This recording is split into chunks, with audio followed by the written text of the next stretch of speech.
हंसता खेलता परिवार और बुआ सास की साजिश। सुनैना और सुरेखा यह दोनों देवरानी जेठानी थी। जेठानी सुनैना नौकरी भी करती थी और देवरानी सुरेखा यह घर संभालती। उनका परिवार बहुत बड़ा था। सास ससुर और उन दोनों के बच्चे कुल मिलाकर 10 लोग घर में रहते।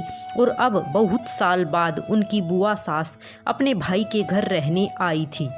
सुबह उठने के बाद बुआ सास ने देखा कि सुनैना फटाफट अपने काम कर रही थी। सुरेखा ने नाश्ता बनाया और वह नाश्ता सुनैना ने सबको परोसा। उसके बाद सुनैना ने अपना टिफ़िन पैक किया और वह काम पर निकल गई। सुरेखा ने वापस दोपहर का खाना तैयार किया और थोड़ा वक्त अपनी सास और बुआ सास के साथ बैठी रही। बुआ सास से रहा नहीं गया। उन्होंने सुरेखा को पूछा, छोटी बहू, तुम्हारी जेठानी तुझ पर बहुत हुक्म चलाती है। सुबह से देख रही हूँ रसोई घर में अकेले ही काम करती हो और वह महारानी दिखावा करने के लिए नाश्ता परोस रही थी, जैसे कि उसी ने ही नाश्ता बनाया हो। यह सुनने के बाद सुरेखा ने बुआ सास की तरफ देखा और बोली, बुआ सास जी, ऐसा कुछ नहीं है। सुनैना दीदी बहुत अच्छी है।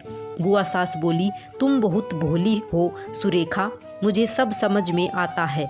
मेरे बाल धूप से सफ़ेद नहीं हुए हैं।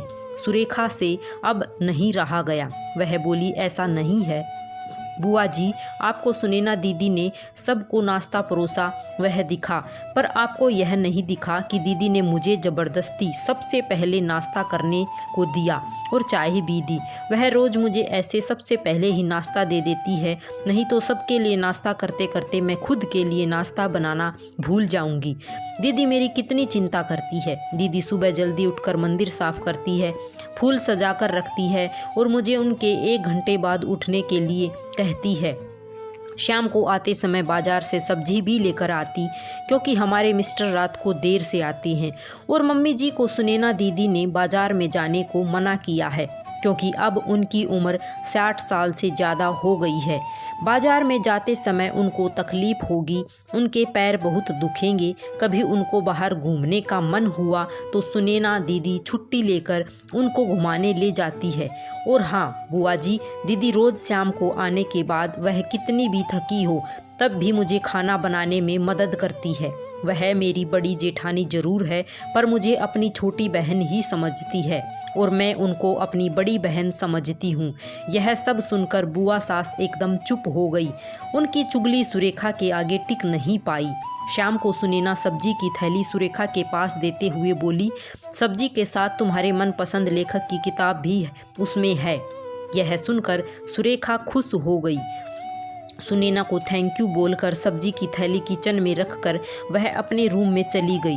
उतने में बुआ ने सुनैना की आवाज़ दी, बड़ी बहू जरा यहाँ आना। वह बोली, सुनैना तू इतनी मेहनत करके पैसे कमाती है और ऐसे फालतू में किताब खरीदी करके मुफ्त का खर्चा करती हो, वह भी अपनी छोटी देवरानी के लिए। वह ऐसे भी घर में बैठकर करती क्या है? तुम दिन भर मेहनत करती हो और वह घर में आराम करती है। इस पर सुनैना हंसकर बोली, क्या बुआ जी आराम? और सुरेखा, उसे तो कहने पर भी वह आराम करती नहीं। सुबह उठकर बेचारी काम करती रहती है। सबका मनपसंद खाना, मेरे और उसके मिलाकर 4 बच्चों का टिफ़िन सब वही तो करती है, और तब भी उसके चेहरे पर हमेशा आनंद दिखता है। सुबह की चाय पीने के लिए उसके पास वक्त नहीं रहता। दोपहर को जब बच्चे घर आते हैं तो उनका खाना, होमवर्क सब वही देखती है। इसलिए मुझे बच्चों का टेंशन नहीं है और इसलिए ही मैं ऑफिस में मन लगाकर काम कर पाती हूँ। कुछ दिन पहले ही मुझे प्रमोशन मिला है। इसके अलावा मम्मी जी और पापा जी की दवाइयाँ कभी ख़त्म हो गई और कभी लाने की हो तो वही ध्यान में रखती है।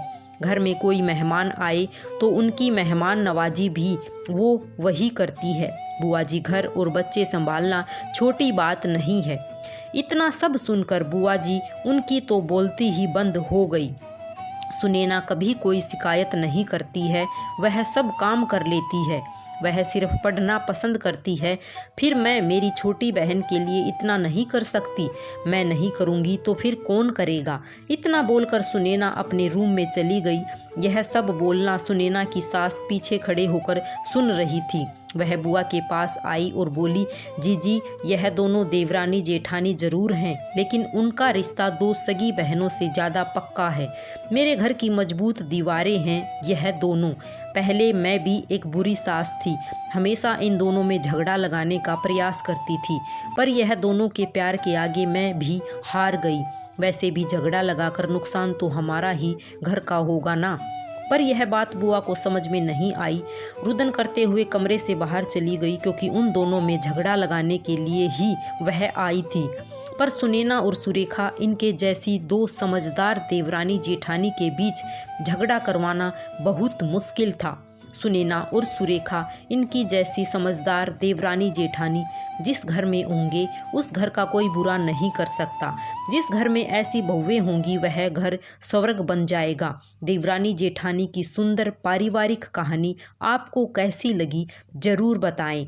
राधे राधे सभी को।